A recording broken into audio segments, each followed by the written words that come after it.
It's not you, it's God. Guard your mind and your heart. Amen po ba? Sabi ka na Haring David, what's this? Go to Psalm 119. Psalm 119. Psalm 119, verse 11. Verse 11. Praise God. Hallelujah. Psalm 119, verse 11. What's this? At ito dapat ang gawin ng bawat mananampalataya. Gawin nga rin ito. Sa buhay mo yun, anong pinakamahalaga? Sa buhay mo yun, anong pinakamahalaga? Yung iba, ang mahalaga ngayon, pastor, sa akin, house and land. O kaya, brilyante, ching-ching. Anong mahalaga sa iyo? Yung aking kalusugan. Amen? Anong mahalaga sa iyo? Siyempre, pastor, lalong-lalo ngayong Christmas, hindi kumpleto ang pagsasalo-salo pag walang lechon de leche. O kaya kapag walang keso, di bola-bola. Amen po ba? Amen. Anong mahalaga sa iyo? What's this? Psalm 119. Psalm 119, verse 11. Your word I have hidden in my heart that I may not sin against you. So makita po natin si Haring David, yung salita ng Panginoon, sabi niya, your word is the most important over my life.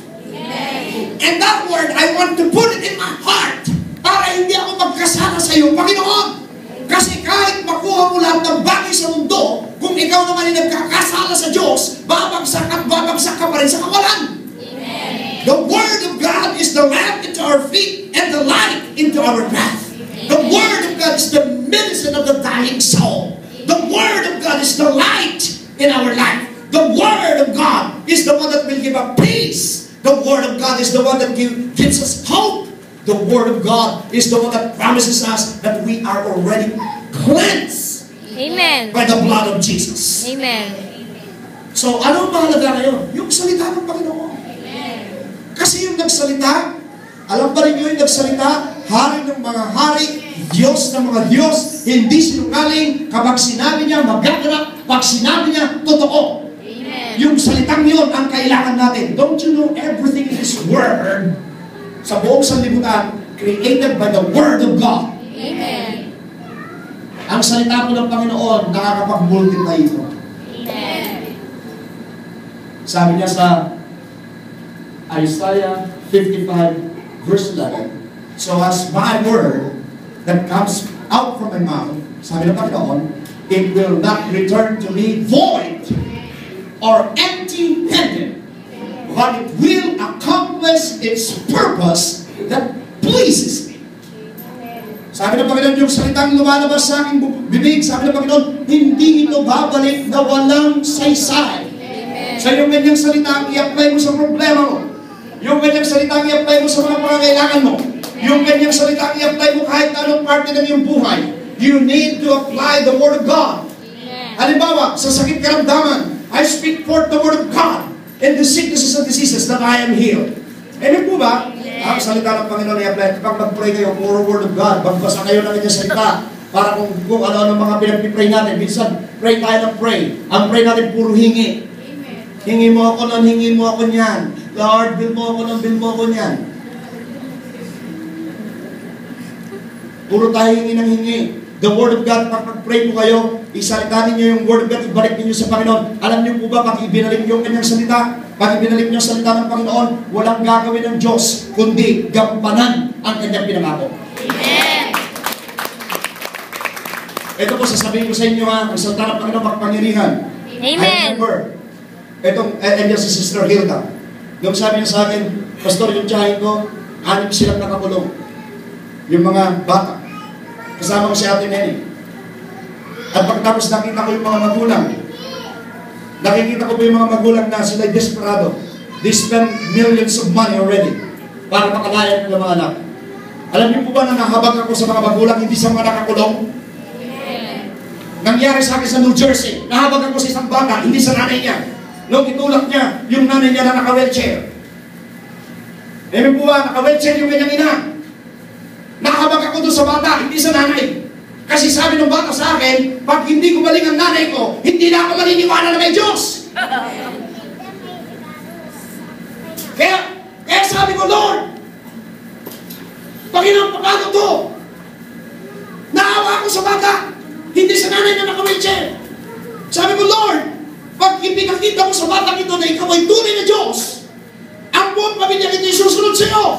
Kaya Panginoon, sa oras ito, sabi ko sa kanya, itinatakas ko ang batang ito. Hipuin mo, Diyos!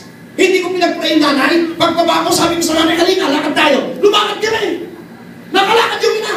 Did I pray for the healing of the mother? No. Alam ng Diyos kasi. Alam ng Panginoon. At ayaw ng Diyos na siya'y mapahiya. Sa mga magulang, yung nakakulong na yung convicted rape, palakpakan natin ang Panginoon. Na sila yung rape, gang rape. Nung kinausap ko yung mga magulang na sinabing, wala po talagang kasalanan ng mga anak namin, sabi ko, naniniwala ako sa salita ninyo. Pero kapag may kasalanan ng anak ninyo, magbabayaran nila yung ginawa nila. Kasi may batas tayo. And we pray. And I pray nung makita ko yung mga magulang ngayon. Na sabi ko, Lord, huwag mong hihirin, Panginoon, yung kapangyarihan dito sa bahay na to. Glory to God. Sabi ko sa kanila, bago dumating ang Martes, linisan na ninyo mga kwarto ng mga anak ninyo. Uuwi na ang mga anak ninyo. Glory to God! Nakalaya po sila!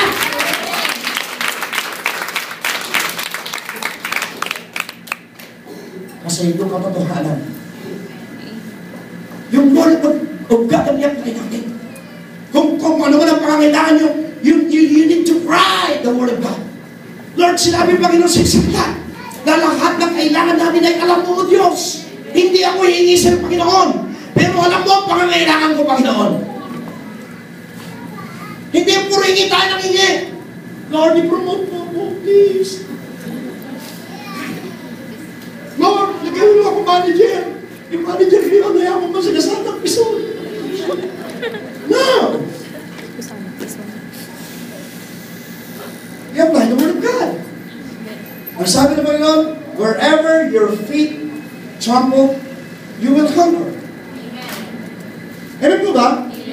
Everywhere your lead, me, O Lord God, you are always there. And your right hand shall be my shield. Amen.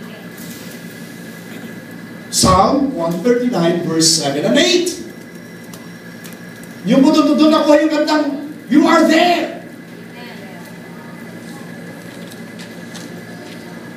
Saan ako magtatago sa iyo, Panginoon?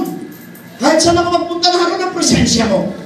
So kung naroon lagi ang presensya ng Panginoon, mahal na mahal ka ng Diyos. Amen. Oh, salamat sa mahina ninyo. Amen. Amen. Kung ang presensya ng Panginoon ay nasa iyo lagi kahit saan ka magpunta, dapat ito mag-stir up sa iyo na ikaw ay mahal na mahal ng Panginoon. Amen. Kasi sabi ko, Lord, you really love me, Lord. Everywhere I go, you are there. Amen. Oh, mahal na mahal tayo ng Panginoon. Amen po ba? Amen. Sabi mo sa katabi mo, love na love ka ni Jesus. Come on! Sabi mo sa isang tao, love na love ka ni Jesus. Love na love ka ni Jesus. Ang tao ko nagbabago. Ang Diyos hindi. Kisabal ba yung kaya mas ikumpleto pang ibig niya? Pero dating ang panahon, mauubos yan, ayaw mo nang halikan niya. Ano lang? Kasi ang tao nagbabago. Ang Diyos hindi.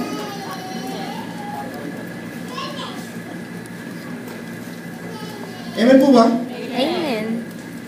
If we are rooted with the Word of God, our hearts, our minds are filled and guarded by the Word of God.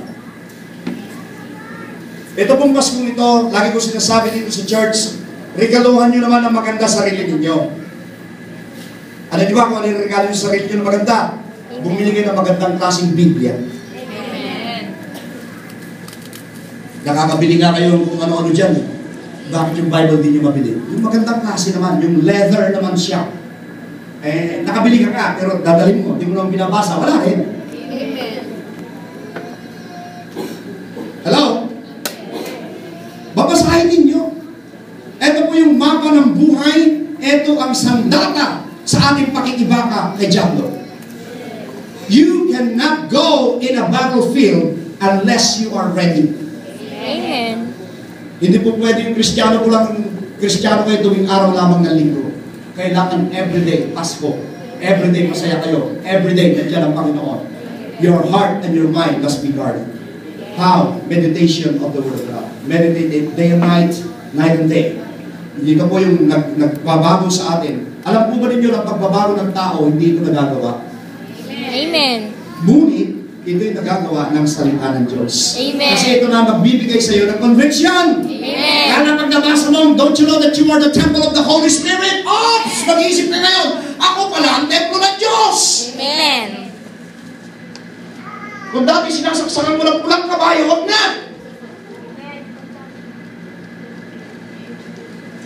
Because I am the temple of God. Kung dati kung saan ako nagpupunta, hindi na. Kung dati mayaya lang ng barkada, sasabihin sa kanya, Thunderbird. Ngayon hindi na. No more. Thunderfly already. Amen?